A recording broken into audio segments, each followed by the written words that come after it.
course it would be. Lovely, said their mum as she unlocked the batch and let in the sound of the sea. Tim heaved his backpack up onto the top bunk. Hannah grumpily dumped hers on the bottom one without them bothering to argue about it.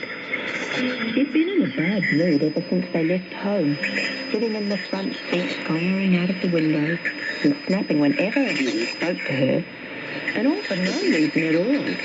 Because she was missing out on some party for coming away the day before Christmas Eve. It doesn't feel like Christmas here, Hannah scowled. There's not even a Christmas tree, no decorations or anything.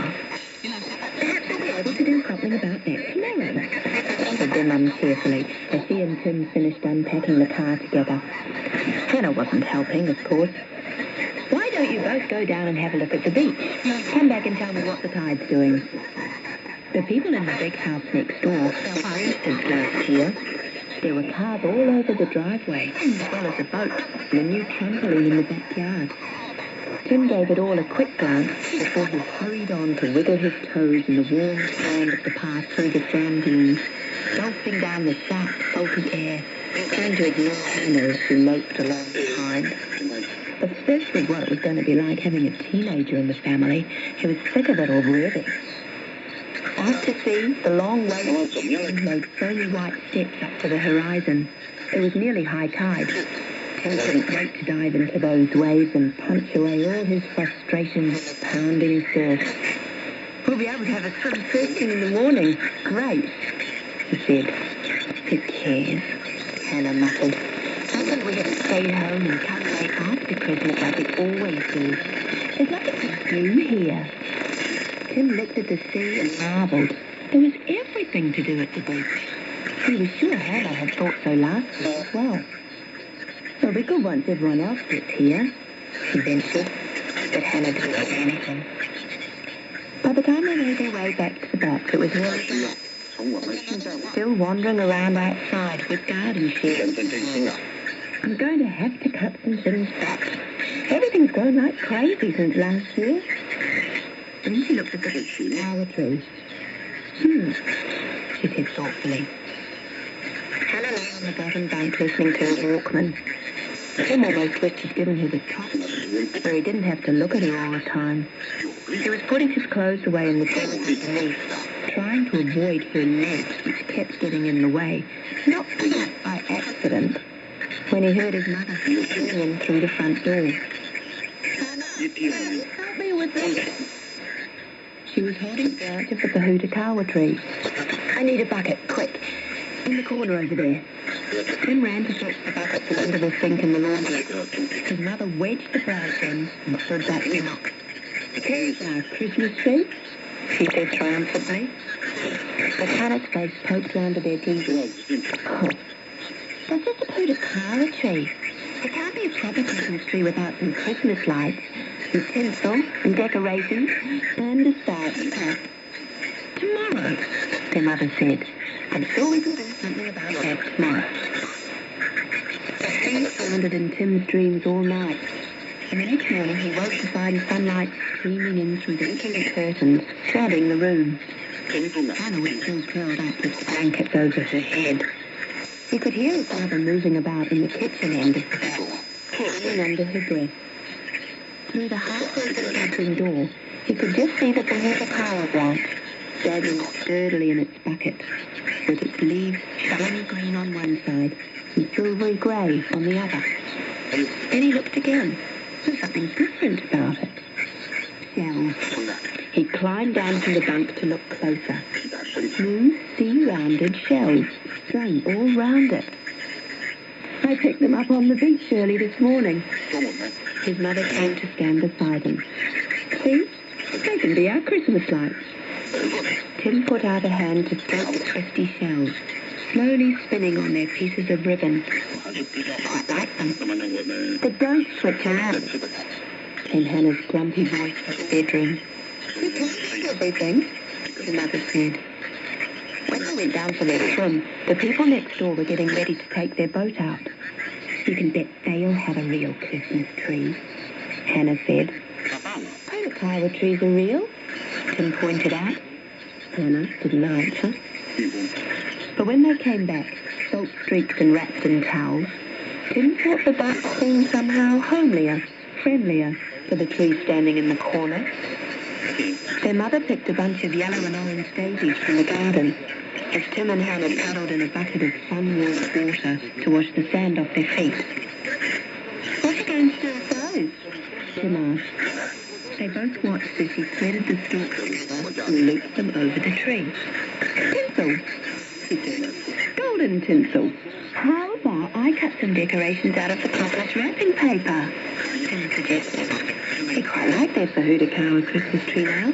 It was sort of quirky and different. Who said Christmas trees always had to be fir trees anyway? "Good idea," his mum said. "You can use the rest of the ribbon to hang them up. Want a help, Hannah?" It is kid stuff.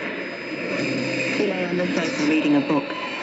But Tim could feel her watching him as he sat on the floor, surrounded by shiny ribbon and paper. After a while, though, he stopped noticing her, absorbed in the shape he was creating. He couldn't help it if he was enjoying himself, even if it was kid stuff. "You know what else this tree needs?" Tim said later, when the hot afternoon was just beginning to cool down. "Those spiky balls that roll round the dunes. So I'll run down and get some. They could be on crunchy. Want to come in?" Hannah yawned shallowly. "Really? There's nothing else to do around here?" The people next door were heading down to the beach too, with surfboards and a kayak. Squeak, thump, went the trampoline in their backyard. Hannah nudged. "I told you, they have got a proper Christmas tree. You can see it up there in their front window." "I like our one better." Tim gave her an armful of driftwood to carry. "What's that for?" Hannah asked. "You'll see." Next door they were lighting up the barbecue. Sound of chatter and laughter and the clinking of glasses floated over the fence. Tim propped the driftwood around the tree until the bucket was almost buried. The spotted stars pulsed jauntily among the green and silver leaves. "Who's ready for a cold drink?"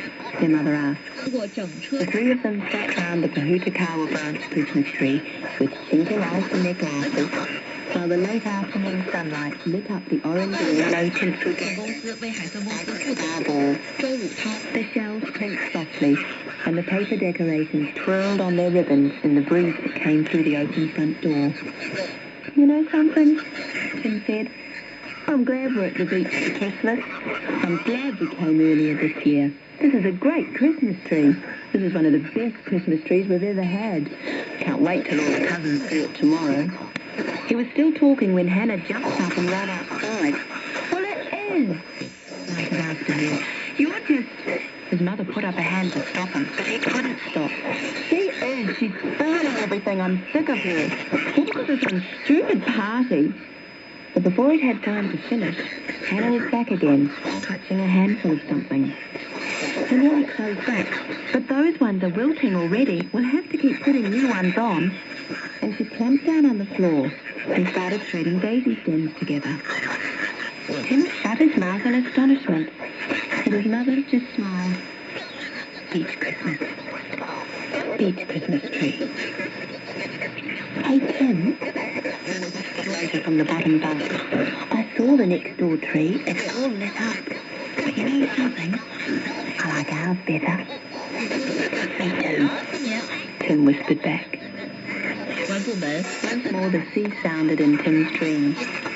And in the little vat, waiting for Christmas, the silvery grey leaves of the beach Christmas tree softly gleamed in the moonlight.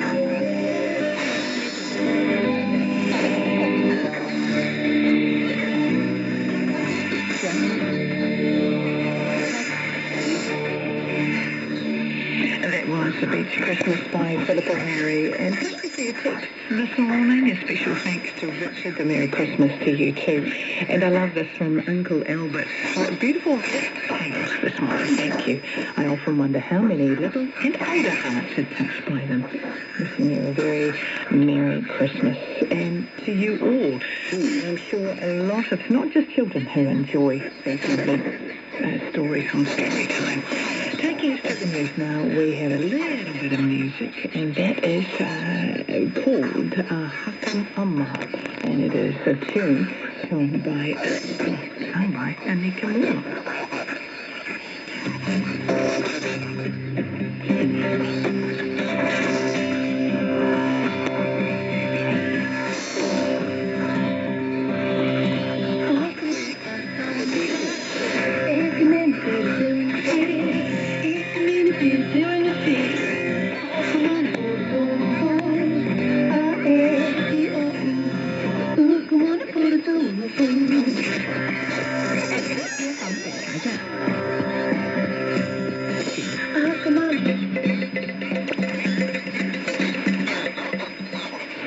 New Zealand Pacific is now closing on this frequency.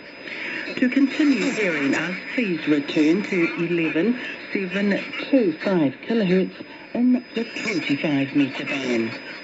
Once again, retune now to 11725 kilohertz in the 25 metre band.